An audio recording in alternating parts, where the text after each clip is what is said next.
And we are back with Glen and Natalie. Hi, guys. How are you? Good, thanks. Good. Well, I am excited to talk about, continue talking today about finding peace and clarity within.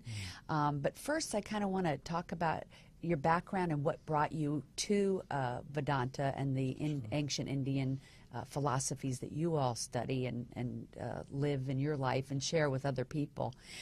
So first tell me, I want to find out, I want to tell the audience, since I know, about how you all met. So Natalie, you are from LA, 4 generations, right? Yep. And Glen, you are from New Zealand. Correct. So we'll start with that, and then we'll tell the audience how you guys ended up together. Sure. That sounds good. You know, how did you end up in LA and New Zealand and end up together? It's quite an interesting story. So tell me about growing up here in LA and how you ended up actually in India learning this ancient Indian philosophy. Yeah, so I grew up in the heart of Los Angeles and very much in the culture of how we term it as acquisition and enjoyment, where everyone's focus is on getting more stuff and finding more pleasure. Right. So what can I get and how can I find more pleasure through what I get? Right. And I saw that from high school. I remember a friend saying to me very clearly, I don't think your life is worth anything unless you're famous, in 5th grade. Oh my gosh. And even at that age, I mean, how old are you in 5th grade? You're like 11. Yeah. It hit me. I was like, oh my God, what's going on? And Yeah. that was the culture I was raised in, was that what other people think and what you have in terms of your reputation and your finances and your beauty. And I grew up in the world of, you know, beauty is everything kind of thing, and big is better. And this is because that's kind of the Beverly Hills culture, It is, LA but culture. It's LA culture, but Yeah. it's everywhere. Yeah. It's everywhere. It is everywhere, but I think in LA it might be on steroids. Yeah, exactly. So Yeah. that's the world I was raised in. So by the time I also had seen in my family a lot of addiction and a lot of, not only my family, my community, and Friends and whatnot. friends Yeah. and mental health issues and physical health issues. So there was the paradox between having a lot and being unhappy. Right. And at that time, I actually thought that if you don't have money, you're happy. Because I saw money was misery. Right, right. That was your experience. That was my experience. Right. So I went to college, and I loved college because I'm naturally a student. And but what ended up happening was I went through a depression in college. I left college in my junior year to go to Thailand to take a year off. And I went to Thailand and I started traveling and I started discovering spirituality. And I first discovered Buddhism and did Vipassana meditations and really started exploring and started to realize that depression is not a psychological problem. For me, at least, it was a spiritual problem. Right. And so then without really knowing... people in our country are so quick to take meds and whatnot. Oh, try to fix the depression. You know, And the you doctors just are need so this quick medicine. to give it. Yeah. You know? Yeah, and I've always thought it's such a natural thing we should be addressing, you know. Yeah. Spirituality, working out, eating right. I think all of that affects if somebody's happy or not. Definitely, Yeah. definitely. So I found Buddhism actually at that stage in college, went back to school, finished school, and started to develop a practice very gently, you know. Yeah, just kind I of was dipping in your New toe York, in. yeah. And then I just happened, I finished school and my mom happened to be traveling to India right when I finished college. And I hadn't yet figured out what I was going to do. I was actually planning to do Teach for America, which is a program to teach in schools, inner city schools in America. So I said, okay, I'll wait. I'll go with you to India. I'm going to spend 3 months in India. Traveling by myself, that was my plan. Just trying to continue to find yourself. To find, well, I thought I was going to study yoga. I had no idea what yoga was because yoga in LA is asana or yoga classes. I had no idea what yoga was. Right. But I was like, I'm going to study yoga. No idea what I was talking about. And so we went to India and we landed at this spa called Ananda Spa. At Ananda Spa, it's a world-class Ayurvedic spa. And they have Vedanta teachers there offering free classes in the morning and in the evening. And just so people know that are listening, Vedanta LA is what you all brought from India here. Yeah. And that is an institute or academy over there that teaches this ancient Indian philosophy that you all study now. Yes. Right. And so the first, your first introduction to it was at the spa. Was at the spa, They yeah. had classes from the institute as well as the book was there. Yeah. And the book was written by the founder. A. Parthasarathi. He's Right. the founder of the Vedanta Academy, and he's also the author of 13 books. He's now in his 90s. He's been studying and teaching Vedanta for over 60 years. He's originally from Chennai. So his book was in the room that I was staying in at this resort, and the teacher there, who was an alumni, he said, "Why don't you go check out the school and see, you might be interested." I had time. So I went, and second day I was like, this place is amazing. I mean, Right. this is true education in personal development. This is true education, period. Right. And and they offer a 3-year course. And it just resonated with you immediately, right? Yeah, I mean, I remember going and just feeling like a child again. I just felt happy. I mean, not happy in the sense of a fake sort of pleasure, you could But say. like the genuine happiness of like a baby. Yeah, just like this carefree kind of feeling. Yeah. And being in a place where you can just study and take a pause. And so I asked, the second day I was there, I was supposed to stay 2 weeks. I asked if I could stay 3 years and do the course. Wow. So at that point, Wow, that was a huge commitment in a short time. but it was so easy. Like, Yeah, and it was I was just- such an indecisive person, and it was the easiest. I was like, I couldn't make a decision of black or white. It was like Yeah. completely crazy. And then, but this was so clear. Wow. And so I made the decision, stayed, and did the 3-year course. Glen had already finished his 3-year course at that point. He wasn't there when I arrived. He was in New Zealand because he had finished his 3 years. Oh. And then came back and... And you came back, Glenn, to help teach there? No, the Vedanta Academy is run, as Natalie was saying, by Swami Parthasarathi. He's the teacher who conducts all of the classes. My reason for going back was to deepen my understanding of the principles. So as Natalie said, it's a genuine education on self-development. Right. You're not just acquiring some information.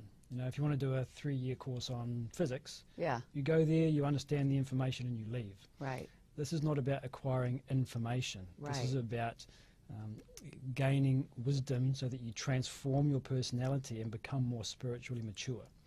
So it takes longer than just the acquisition of the information for the Right. ideas to sort of seep into the personality and make you a more spiritually mature individual. And so you find a lot of the people who have completed the 3-year course stay on for just that reason, to sort of consolidate the knowledge in a much more real and meaningful way. Right. Now, when you live there, it's like going to school. It's like you're in training. You don't work there, or you work there, or how does that work? You work. So it's almost like communal? Yeah. Yeah. Ah, So cool. the schedule starts at 4 in the morning.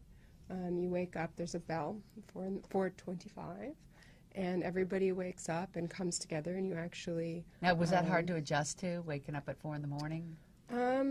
Not really. You go to bed at 9. Yeah. And your body adjusts really quickly. And this is something you two do now. You still practice that. You get up every morning at 4. And what is the purpose behind that? Is that like the most Zen, quiet time? Or Zen is probably not the word we'd use, but the word we actually use is sattvic. What that basically means is it's the time of the day when the mind tends to be at its quietest. wow. You find that in those early morning hours, you're much more prone to thinking, to questioning, to contemplation. As 6:30 rolls around, you can start to feel a shift in the personality. Now you're starting to think about the emails you need to write, the work you need to do, Right. going for exercise. As the day wakes up, so do all of those more extroverted tendencies within the personality. Interesting. in those I'm early definitely a morning morning hours- person. I definitely love waking up, meditating, exercising before I start my day. Yeah. But it's interesting. I've never tried waking up at 4. I might, But Give it there's a a try. lot of fascinating. research, and even if there's an Yeah. article in Business Insider about leading CEOs who wake up at 4. Really? So there's a lot of research that I've. So I'm since- thinking I'm waking up early at 6, but by then my mind is probably already push in it back. fast gear. Try Yeah. 5. Yeah. And see what that hour is. But the most important thing is a contemplative practice in that time. Right. And so our contemplative practice is study of the principles. Mm-hmm. So why we do that is because what we're trying to shift is our mental habits. Right. The way that we're perceiving the world is the way that we experience the world. So when we perceive the world in a flawed vision, Right. then our experience is flawed in a way. We get into emotional instability and depression. And I'm so all glad these you're bringing things. this up because I do believe perception is everything. And so how do you guys navigate it yourselves, and what do you tell others that are involved in your program or come to your program about the state of affairs that's happening right now that's left the country feeling I've never seen the country feel so on edge, and it seems like a program like this could help people. Yeah, And so what would you tell them? Like, how would this? Yeah, it's a very common question, actually. We've had it come up in our classes. And one of the things that we're saying is, first of all, recognize that the way that you're feeling, the agitation that you're feeling, is not because of the environment. Right. It's your perception of it. Well, it's because of the quality and the nature of your internal personality. Mm-hmm. Right? So there are 3 aspects to the human personality: a physical body, the emotions, which is the mind, and the intellect, which is the capacity to think. Mm-hmm. So what we tell people is that you've got to address all 3 of the aspects.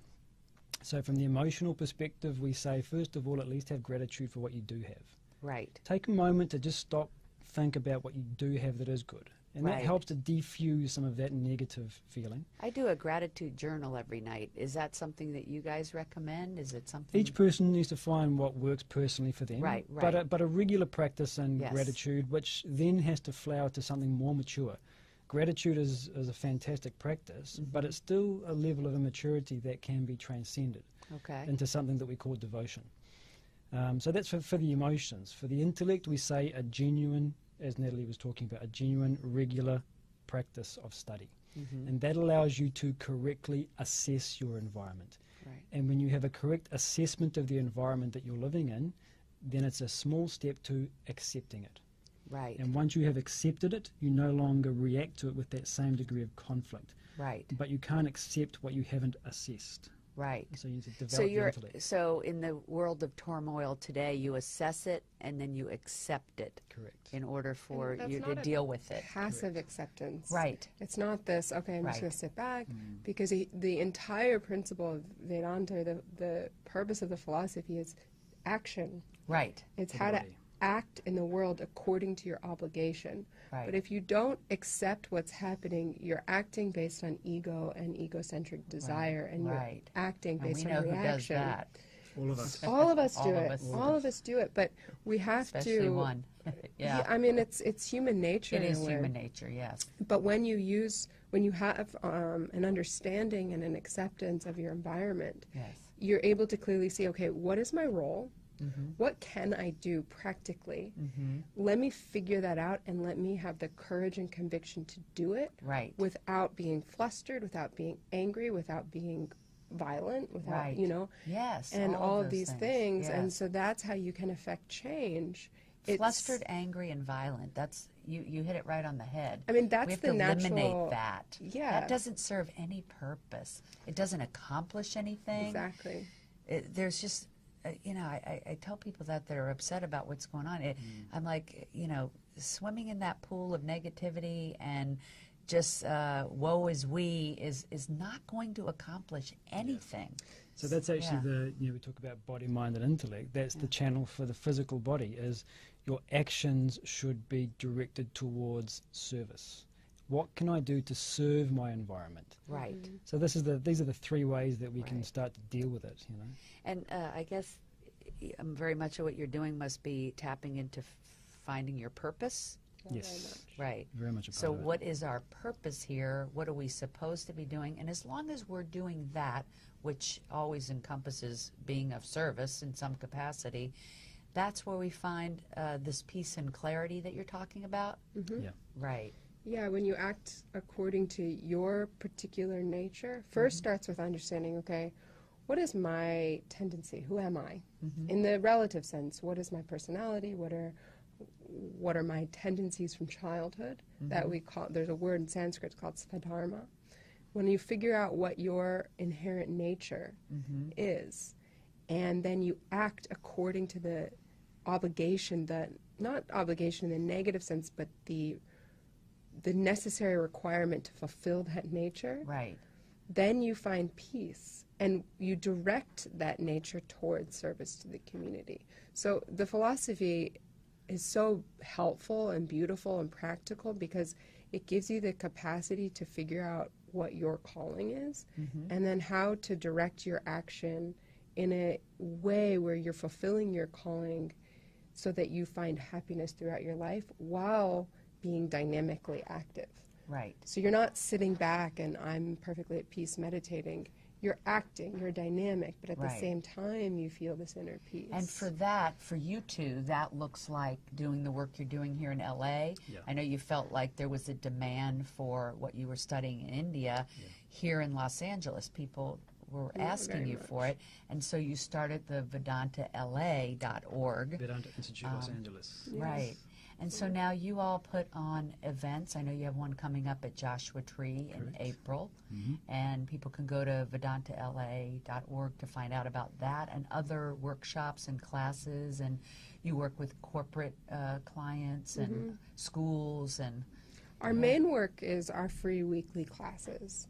So what we, like the core of our work really is free classes for the public. Almost great. every day of the week from Chatsworth to San Diego. Oh. We have free classes running, mostly in the evenings, and they're welcome to anybody. And they're held at different venues. We don't yet have our own center, which we hope to have one day. But yeah, these classes are really the heart of the work because it's the consistent practice. A retreat is great because it gives you an opportunity to take a breath. But what we want to learn how to do, all of us, is how to embody like that Zen warrior, that peace in your life.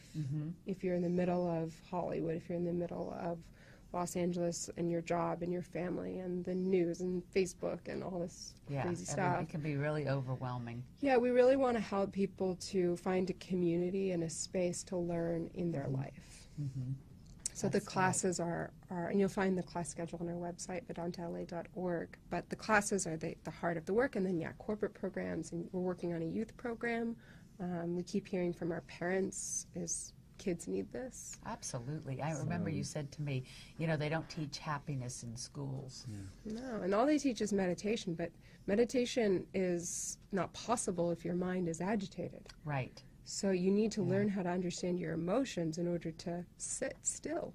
So you literally went from this kind of depressed, confused, suffering young lady to someone that has peace and purpose and clarity and happiness, and that must, no wonder you want to share it with everybody. I mean, it Yeah, must and be having I mean, I didn't think it was Yeah, what a- possible to have a happy relationship. Like, that's the main Wow. thing I'll tell the audience. It's Yeah. like, that was a dream out of this world for me. And yeah, how like, beautiful. yeah, and it's not like we're, you know, running along the beach holding hands. It's not what our relationship's like. Yeah. But we have a consistent, dedicated relationship that we've never really fought.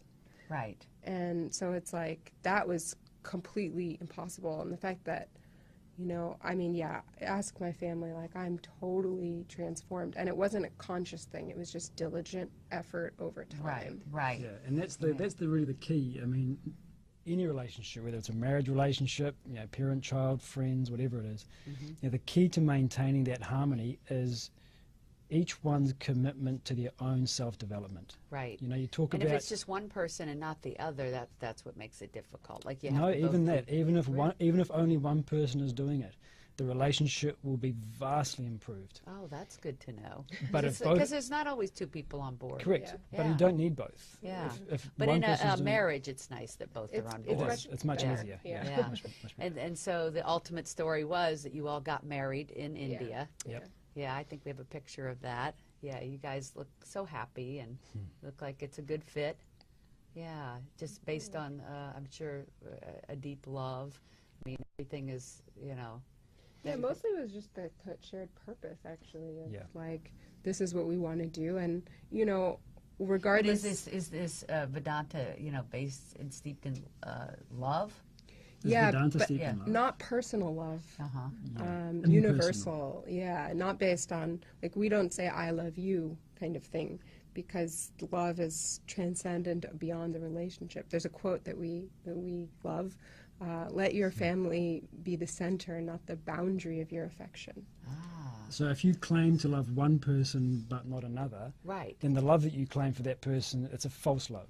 You Right. can't have love for just one person. I see. You have love. If you have love, for people, exactly. no matter what. Yeah. Yeah. If to the That's a extent that you wonderful gain love. philosophy because so many different religions seem to think, oh, well, we're only going to love our people. Yeah, no. We are the people, you Yeah. know, and that's, Yeah. I've always thought that's so ridiculous. We are all one, Yeah. all around the country, all around the world, no matter what ethnicity, religion, race, sexuality, we are all one, and we should be loving all. Yeah. And that's a why it's really great important. message. You know, we often have this idea of trying to find the right partner, the soulmate, the perfect person. Forget that. Mm-hmm. You know, if you are developing your own spiritual self, then you will be able to relate to the person you're with perfectly. So Right. stop looking for the right partner and start looking to develop your own personality. And then within certain parameters, it doesn't matter who you marry. Right. You'll find that love, you'll find that commitment, you'll find that shared purpose. So, but it must be great that you both study this. I mean, It's a huge that help. would be your common ground. It's I a would think huge that would be tailwind. a huge It's a foundation. huge- yeah, It's and Yeah. a big thing. practically, we wake up Yeah. at 4, so. Yeah, speak the same language, so Yeah. to speak. Yeah. Yes, Well, it's a very beautiful much. thing you all are doing. And I want to, you know, I like to make people aware of all the various things they could do to find peace and clarity. I think there's something for everyone. I think it's not one size fits all, but it's so great to educate ourselves on what our options are. Yeah. And I personally had never heard of Vedanta, and so I thank you for, you know, making me aware of it and helping me to understand what a beautiful you. thing it is for people to take a look at, as is, you know, Sam's Zen Warrior program that has helped himself and a lot of people.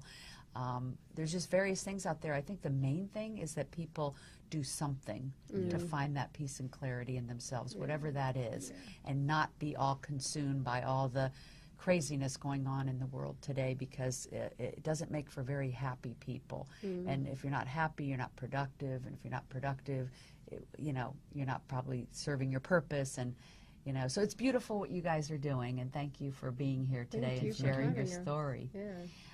So that would be the VedantaLA.org, and thank you so much for tuning in. I hope that you visit them, and we will see you here next week, Wednesdays at noon on UBN. You can also find us, of course, on YouTube, iHeartRadio, iTunes, and other places. Thank you. Hugs and happiness. Make it a great week. The Live, Love, Thrive program is brought to you in part by Honda of downtown Los Angeles, supporting the equality and empowerment of women. The Live, Love, Thrive radio show is produced by 360karma.com. Are you a 360 Karma woman? If so, spread the word. Be sure to follow us on social media at 360 Karma Women on Facebook, Twitter, and Instagram. Please like us and share us with family and friends. This is the year of the woman, and we are stronger together.